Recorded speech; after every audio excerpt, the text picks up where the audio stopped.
Congratulations to the two of you. You've done an extraordinary job in this. And I know that you both prepped for it a lot. How important was it, though, to meet the real relatives of the people that you were playing? How essential? Who wants to start? And it was, it was unbelievably essential to meet the characters. And also, to have them there, the benefit of getting stories. I mean, Walter and I drove to San Francisco and sat down with, say, John Cassidy, because Dean Moriarty is based after Neil Cassidy, and this is his son in a spitting image. And to sit down with him with a notepad like that, filled with questions, and just going through and him telling stories, old stories that weren't in the book, or stories, of just loving memories of his father, to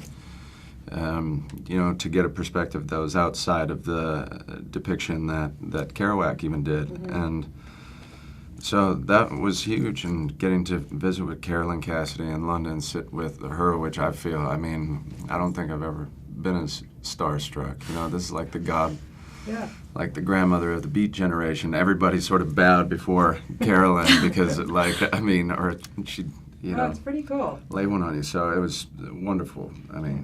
Kristen, for you, it's such a different, like I was saying, you just knocked it out of the park. She's so uninhibited. She's just such a great person to play. For you, this must have been an amazing opportunity. Yeah, it was amazing. It's funny because it's why I love the book, is I love people like that. I love looking at people like that. I'm so not like that. Yeah. And, it was amazing. I think it also, going back to just what you said, it made it a lot easier to know who Luann was, because the female characters in the book and in just the novel are fairly on the outskirts of the intimate story. You're not in their heads, you're not in their hearts at any time. And I think to play someone so extreme and so alive and vivid and colorful, it's such an amazing opportunity to know why she was and how she was the way she was, and not just play like a fun girl, like a caricature of a person.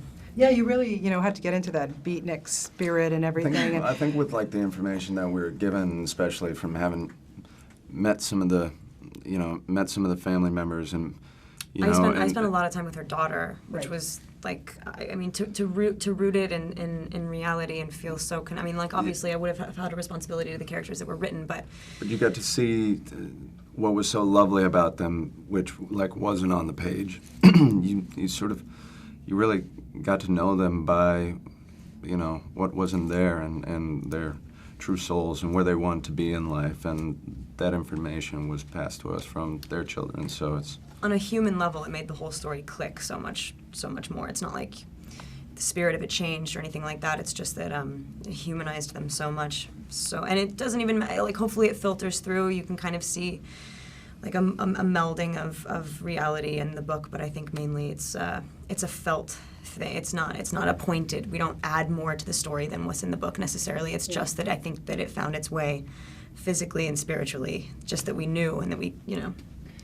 When did the three of you know that you clicked, you, Sam? And you guys the chemistry was just, to me, felt like, wow, you had been friends forever. Immediately. It's pretty instant. I think because we already knew each other's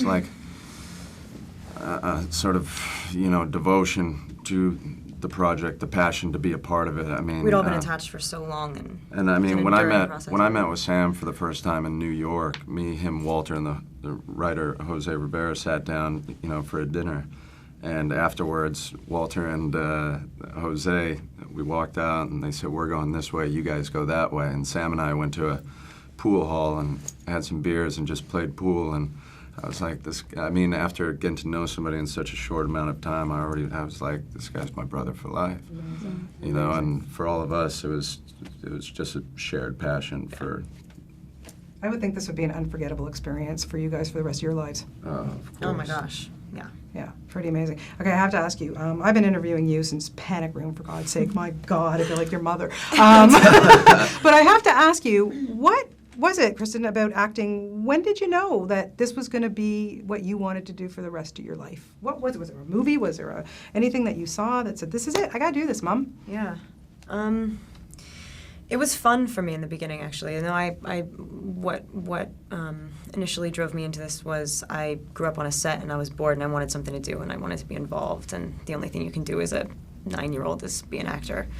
And then I've always really, I really look up to my parents, and I've always, you know, we love film and they're in the industry, and I at first it was really just like I liked the job, but got a little older. I did a movie that really got inside, and they can be so important, movies, or not, you know. And I personally take so much from them. I mean, like, if I wasn't doing this, I really don't know.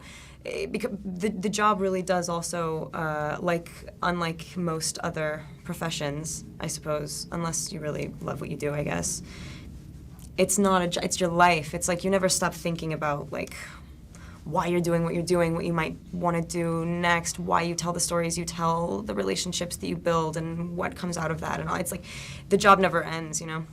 So I'd never want to stop doing that. Well, we don't ever want you to stop doing it. You're doing such a great job, and you did such an amazing job, and I could really talk to the two of you for another hour, but I'm going to get my head cut off if I do. So congratulations to both of you. Lovely to talk to you, and so good luck with this. It's really amazing job. Thank you. Thank you.